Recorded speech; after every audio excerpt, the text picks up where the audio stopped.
soit la facture numéro 112 ci-après. Comme vous pouvez le constater, elle est composée de deux éléments, l'entête et le corps. Au niveau de l'entête, nous avons l'identité du vendeur composée de son nom ou raison sociale, établissement logis soft, de son adresse et du numéro de téléphone. L'entête comprend également le numéro d'identification fiscale qui représente le numéro de l'inscription de la société auprès de l'administration des impôts. Nous avons aussi le numéro de taxe professionnelle appelé précédemment patente. Il touche toute personne physique ou morale de nationalité marocaine ou étrangère qui exerce au Maroc une activité professionnelle. L'identifiant commun de l'entreprise, quant à lui, a été introduit par la loi de finances pour l'année budgétaire 2016. Il s'agit d'un numéro qui identifie l'entreprise et ses succursales de façon unique et uniforme par toutes les administrations. L'ICE est à l'entreprise ce que le numéro de la CIN est au citoyen. Il a pour objectif de fluidifier la communication entre les administrations, DGI, douane, office d'échange, CNSS, TGR. En ce qui concerne le numéro d'identification au registre de commerce, il constitue l'acte de naissance de l'entreprise. La déclaration d'inscription au registre de commerce doit être présentée par l'assujetti ou son mandataire au secrétariat greffe du tribunal compétent. Après cette déclaration d'inscription, l'entreprise obtient un numéro d'identification au registre de commerce. Comme autre information figurant sur l'entête, citant le numéro de la Caisse nationale de sécurité sociale, le numéro du compte bancaire, le numéro de relevé d'identité bancaire, etc. En outre, on y trouve le numéro de la facture ainsi que la date. Le nom du client et son adresse y figurent aussi. Il s'agit, dans notre cas, de l'entreprise Magnum. Le corps de la facture est composé de tout ce qui nous permet d'identifier la marchandise ou le bien, objet de la transaction. À notre niveau, l'entreprise Magnum a acheté 5 ordinateurs pour un prix unitaire de 8500 dirhams hors taxe.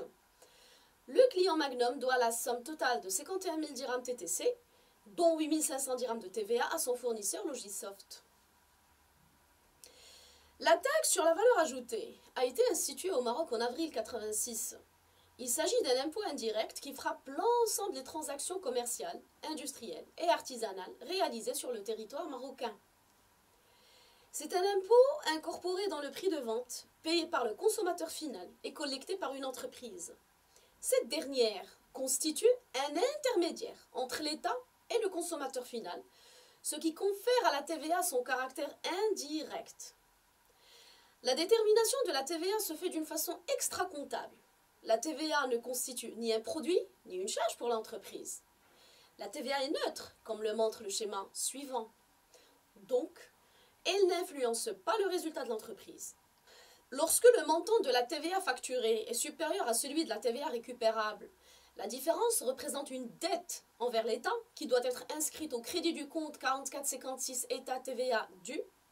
A l'inverse, si le montant de la TVA facturée est inférieur à celui de la TVA récupérable, la différence constitue une créance sur l'État qui doit être inscrite au début du compte 3456 État crédit de TVA. Avant de passer aux exemples de comptabilisation des opérations d'achat-vente, nous allons faire un tout petit rappel sur les modalités de calcul de la TVA, du montant hors taxe et du montant TTC. Comme vous l'avez vu au niveau de la semaine 4, la TVA est une taxe supportée par le consommateur final. L'entreprise ne représente qu'un transporteur de TVA pour le compte de l'État. Un prix TTC est un prix qui comprend le montant hors taxe et le montant de TVA.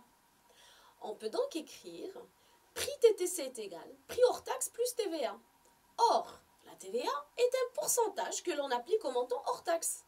Nous avons alors prix TTC est égal à prix hors taxe plus taux de TVA fois le prix hors taxe. Mettons prix hors taxe en facteur, on a prix TTC est égal à prix hors taxe facteur de 1 plus le taux de TVA. On peut donc déduire prix hors taxe est égal à prix TTC sur 1 plus le taux de TVA. Si taux de TVA est égal à 20%, alors le prix hors taxe est égal à prix TTC sur 1,2. Revenons à notre formule, la première.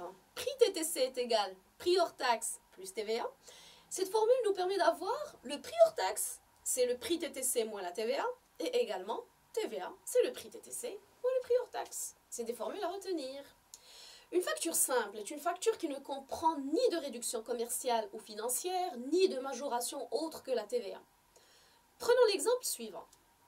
Le 25 janvier N, l'entreprise SMAC a acheté des marchandises chez le fournisseur Tunfit au prix de 20 000 dirhams hors taxe à crédit, facture numéro 154.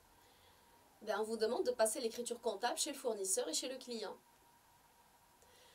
Tout d'abord, établissons le corps de la facture. Le montant des marchandises vendues s'élève à 20 000 dirhams hors taxe. La TVA 20% appliquée aux 20 000 nous donne 4 000 dirhams. Nous obtenons alors un net à payer toute taxe comprise de 24 000 dirhams. Ensuite, procédons à sa comptabilisation chez le fournisseur et chez le client.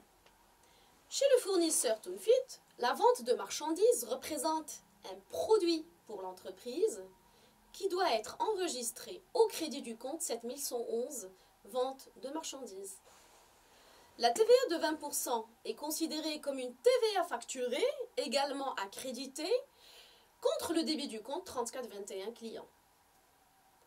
Chez le client SMAC, l'achat de marchandises constitue une charge d'exploitation pour l'entreprise qui doit être enregistrée au début du compte 6111 achat de marchandises avec, bien sûr, TVA récupérable sur charge considérée comme une créance sur l'État et donc à comptabiliser dans le compte 3455 État TVA récupérable, le tout contre le crédit du compte fournisseur 4411.